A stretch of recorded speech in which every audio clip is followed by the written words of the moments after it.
Well, me not matter. Double force after trying to get Armel into a position underneath those mines. KP will gladly take it if possible because he does have that Aegis. The Abyssal Blade goes onto Armel, allowing Dream to be able to retreat. 15 seconds till the Gyrocopters back up. They just have to let Megas happen at this point. A refresher actually being used by Gambit to be able to catch Vampire with the Yule Scepter, so he has a dieback. Now it's going to be a 4 versus 5 for the fate of the throne of Gambit.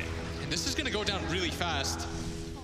Questioning his decision now to wait for this, but this is an all-in. Divine Rapiers on its way, activates the flat cannon shot with the burrow strike, starting things off. They do have that extra bit of damage coming out from GBK. They're going to be able to take down the Gyrocopter. No solo! Down! The second Divine Rapier on the deck. Gabby controlled up, bash from Dream. He's going to be going down as well. 2 cores dead from TNC, and Gambit are going to take a third. They're going to get more. KP. They need to march down mid right now. 2 Divine Rapiers. What a hold from Gambit saying no.